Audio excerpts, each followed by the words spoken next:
We've all heard the saying, if your childhood was so painful, you wouldn't have forgotten it. But here's the truth. 62% of adults with childhood emotional neglect struggle to remember their early years. Not because they're making it up, but because the brain shuts down what it couldn't process. Emotional neglect doesn't leave broken bones or obvious scars. It leaves children emotionally invisible, even to themselves. There's someone I know who spent 15 years in therapy without ever truly touching the real wound. Not because she wasn't committed, not because her therapists weren't skilled, but because every session started the same way. I don't know why I'm here. My childhood was fine. I just feel empty.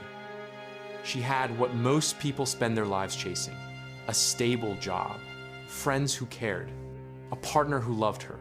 On paper, she was winning at life. But inside, it was like someone had turned the world's volume all the way down.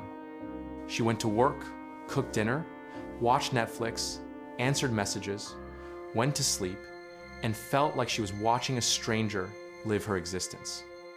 A functional body with an absent pilot. And the worst part, she genuinely believed she didn't deserve help because nothing bad enough had ever happened to her. If that feels uncomfortably familiar, if you've spent years being fine while secretly dissolving on the inside, if you can care for everyone else but have no language for your own pain, then you need to know something. What you're experiencing has a name, and more importantly, it has a pathway out. Stay here, because what you're about to understand may finally explain why you felt this way for so long, and how to get help when your entire identity has been built on not needing any. What you're experiencing has a name, and more importantly, it has a solution. Stay with me, because what we're about to uncover might finally explain why you felt this way for so long, and more importantly, how to actually get help when you've spent your entire life believing you don't need it. Here's what most people don't understand about emotional neglect.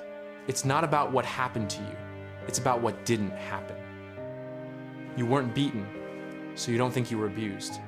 You weren't abandoned, so you don't think you were neglected. You had food, shelter, maybe even private schools and family vacations. How could you complain? But here's what psychologist Dr. Jonas Webb discovered in her research on childhood emotional neglect. Love isn't just the presence of material care. Love is being seen, heard, validated, and taught that your inner world matters. Emotional neglect happens in families that look perfectly normal from the outside. Parents who aren't cruel, just distracted, overwhelmed, or emotionally unavailable. Parents who provide everything except emotional attunement. Dr. Webb identifies this pattern. When children's emotions are consistently not noticed, not validated, or actively dismissed, they learn a devastating lesson. My feelings don't matter. I don't matter. The only way to be loved is to need nothing. Let me show you what this looks like. You're 7 years old. You come home excited to share something that happened at school, but your parent is stressed, busy, distracted. Not now, honey. I have a headache. You're 12. You're struggling with something, bullying, maybe, or academic pressure. You try to tell your parent, just ignore them. You're smart, you'll figure it out. Other kids have it worse. You're 16. You're depressed, though you don't have the words for it yet. Everything feels heavy. Your parent notices you're quiet. What's wrong with you lately? You're so moody. You learn, my emotions are wrong. I need to hide them. Performing happiness is safer than being honest. This is emotional neglect. Not dramatic, not violent, just absent. And it shapes everything that comes after. If you grew up emotionally neglected, you likely developed these patterns. Not all 5, maybe, but enough that you'll recognize yourself. Pattern 1, you give endlessly but can't receive. Compliments make you uncomfortable. Gifts create anxiety. When someone offers to help, you feel guilty, like you owe them now. Why? Because deep down, You believe you're only valuable when you're useful. Receiving means being vulnerable, and vulnerability feels dangerous. When was the last time you let someone truly help you? Not thanks, but I've got it actually help you. Pattern 2, you're everyone's therapist, but nobody knows what's happening inside you. You listen to everyone's problems for hours. You give brilliant advice. You show up when they need you. But when someone asks about you, I'm fine. Let's talk about you. Psychologist Dr. Lindsay Gibson, in her book Adult Children of Emotionally Immature Parents, calls this role reversal, when children learn to care for their parents' emotional needs while their own go unmet. You learned early. Your job is to manage others' feelings, not express your own. Pattern 3, you're successful on paper, empty inside. Good job, nice apartment, healthy body. From the outside, you're crushing it. From the inside, you feel like you're performing a role in a play you never auditioned for. Why? Because achievement became your only path to feeling valuable. If you stop producing, stop succeeding, stop being impressive, what are you worth? Be honest. When was the last time you rested without feeling guilty? Pattern 4, you disappear periodically. Not physically, psychologically. You go into hermit mode for days or weeks. Cancel plans. Don't respond to texts. Need to be alone. This isn't introversion. This is exhaustion from performing fine every single day. Dr. Pete Walker, who wrote Complex PTSD, From Surviving to Thriving, explains that people with childhood emotional neglect often experience what he calls social fatigue, the nervous system's response to constantly monitoring how others perceive you while suppressing your authentic self. You retreat not to rest, but to drop the mask, even if just for a moment. Pattern 5, you only feel alive when you're altered. Drinking, substances, even intense exercise or work, anything to quiet the constant background noise of something is wrong with me. Why? Because being alone with your unfiltered thoughts is unbearable. Sobriety means facing the emptiness. The altered state, whatever form it takes, offers brief relief from the disconnection you feel from yourself. Sound familiar? Here's the problem. If you recognize these patterns in yourself, you might think, okay, I should probably see a therapist. But you won't. Or you'll go once and never go back. Or you'll go for months, be perfectly pleasant, report that everything's fine, and never actually talk about what's really happening inside you. Because here's what nobody tells you. The very thing that makes you need therapy is the same thing that makes it nearly impossible to actually engage in therapy. You've spent your entire life learning that your feelings don't matter, that asking for help is weakness, that your authentic self is too much. And then you're supposed to walk into a room with a stranger and, what, just start being vulnerable? Therapist and author Hilary Jacobs Hendel, in her book It's Not Always Depression, explains that people with emotional neglect histories often struggle with alexithymia, difficulty identifying and describing emotions. You literally don't know what you feel because you've been trained to ignore it for so long. So when a therapist asks, "How are you feeling?" your honest answer is, "I don't know. Fine? Empty? I can't tell the difference anymore." You're not broken. You're just trying to use a tool you were never taught how to hold. So what do? How do you get help when your entire nervous system is wired to avoid needing help? Step 1, recognize that what you're experiencing has a name. You've already done this. By reading this far, you've recognized the pattern, you've named the invisible wound, childhood emotional neglect. This is enormous. Most people spend their entire lives feeling wrong without ever understanding why. You know now. Step 2, understand that nothing bad happened doesn't mean nothing happened. This is the hardest part for people with emotional neglect.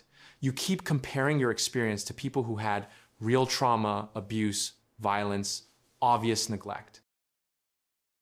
But Dr. Bessel van der Kolk, in his groundbreaking book, The Body Keeps the Score, explains that emotional absence can be just as damaging as emotional violence. The brain doesn't just respond to threats, it also responds to the absence of necessary emotional nourishment. Your pain is real, even if there's no dramatic story to tell. The wound exists, even if there's no visible scar. Step 3. Grieve what you didn't receive. This is the part nobody talks about. When you realize you were emotionally neglected, you have to grieve. Grieve the childhood you didn't have. Grieve the parent who couldn't see you. Grieve the years you spent believing you were too much or not enough. You need to let yourself feel the anger, the sadness, the betrayal, not to punish anyone, but to honor the truth of your experience. Grief expert Francis Weller writes that unexpressed grief accumulates in the body like unpaid debt. You need to pay that debt by actually feeling it. This will hurt, but it's the kind of hurt that heals. Step 4. Find the right kind of help. Not all therapy is created equal. If you go to a therapist who focuses on cognitive behavioral techniques alone, you might get tools for managing symptoms but miss the core wound. What helps for emotional neglect? Internal Family Systems, IFS, developed by Dr. Richard Schwartz. This helps you reconnect with the parts of yourself you've been ignoring, including the inner child who learned to hide their needs. Emotionally focused therapy.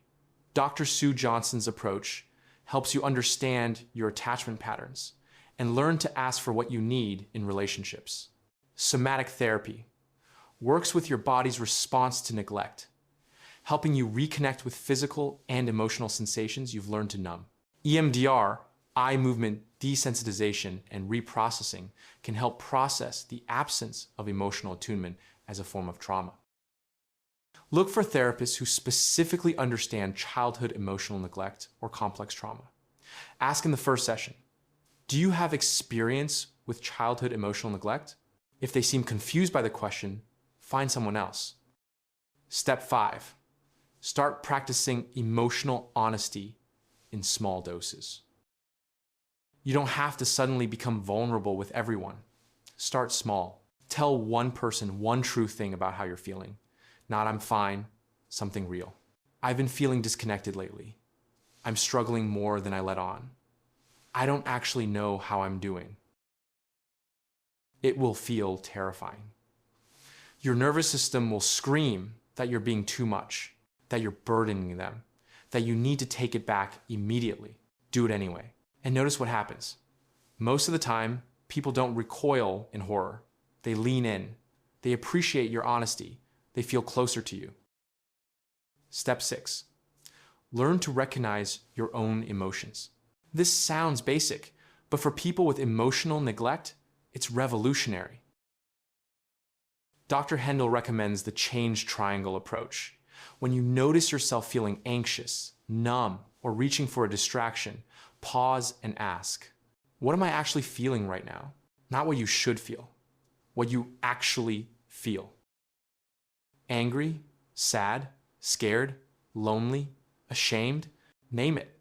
Even if you're not sure, even if it feels wrong. The act of naming creates a bridge between your unconscious experience and your conscious awareness. Over time, this gets easier.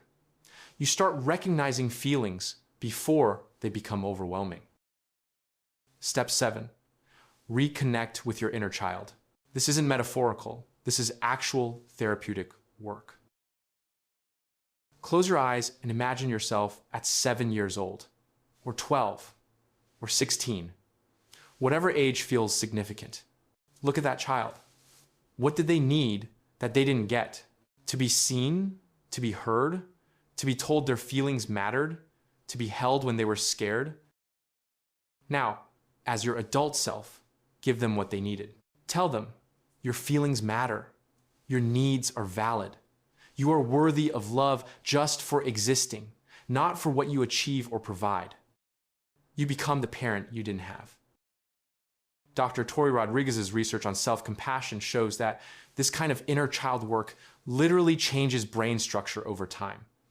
The neural pathways associated with self-criticism weaken. The pathways associated with self-care strengthen. This isn't just emotional, it's neurological. Step 8. Build a life where your authentic self is welcome. This is the long-term work. Examining your relationships, your job, your daily habits, and asking, is there room for the real me here, or am I still performing? You might need to set boundaries with people who only value you for what you provide. You might need to leave relationships that require you to hide parts of yourself. You might need to create space for rest, for hobbies, for joy that isn't productive. This isn't selfish. This is survival. Step 9. Accept that healing isn't linear. Some days you'll feel like you're making progress. Other days you'll revert to old patterns, people-pleasing, over-functioning, disappearing. That's normal. Healing from emotional neglect isn't a straight line from broken to fixed. It's a gradual process of learning new patterns while old ones still have power. Be patient with yourself. The neural pathways you're trying to change were built over decades. They won't disappear overnight, but they will change. Slowly, surely, if you keep showing up for yourself. Let me tell you what happened to the lady from the beginning of this video. After 15 years of therapy that never quite worked, she finally found a therapist who understood emotional neglect. In their first session, the therapist asked, "What did you need as a child that you didn't get?" She sat there, silent, for what felt like hours. Finally, "I don't know. I had everything."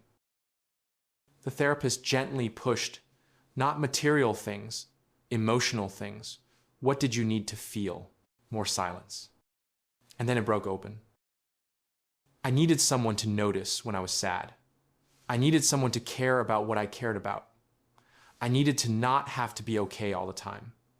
I needed to matter, not for what I did, but for who I was." She cried for the first time in years, not because something bad happened, but because something didn't happen. And finally, someone was acknowledging that absence as real. That was 3 years ago. Today, she's not cured.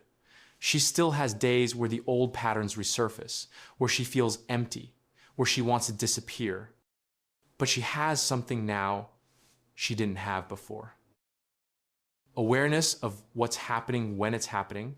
She can recognize when she's slipping into people-pleasing mode, when she's over-functioning to feel valuable, when she's numbing instead of feeling. And most importantly, she can ask for help now.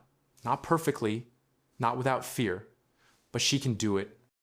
She called her best friend last month and said, "I'm not okay. I don't need you to fix it. I just need you to know." Her friend said, "Thank you for telling me. I'm here." And for the first time in her life, she believed it. Here's what I want you to understand. You weren't supposed to figure this out on your own. You were supposed to be taught as a child that your feelings matter, that your needs are valid, that you're worthy of care just for existing. You didn't get that teaching, through no fault of your own. But you can learn it now. It won't be easy. It won't be quick. There's no hack, no shortcut, no magic phrase that makes decades of emotional neglect disappear. But it's possible. Thousands of people have done this work, have learned to reconnect with themselves, have learned to ask for help, have learned that they're allowed to take up space, to have needs, to be fully human. You can too. If this video resonated with you, drop "seen" in the comments. Not for me, but so everyone else watching knows they're not alone in feeling invisible. Share this with someone who might need it.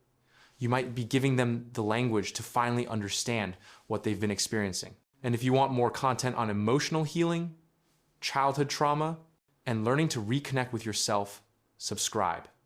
Because understanding what happened to you is just the beginning. You've spent your whole life making sure nobody sees your pain. What would happen if you let someone in? Not everyone. Not all at once. Just one person. One true thing. The child you buried didn't die. They're still there, still waiting. And this time, you get to go back for them. You deserve help, not because you've earned it, because you exist. And that's enough.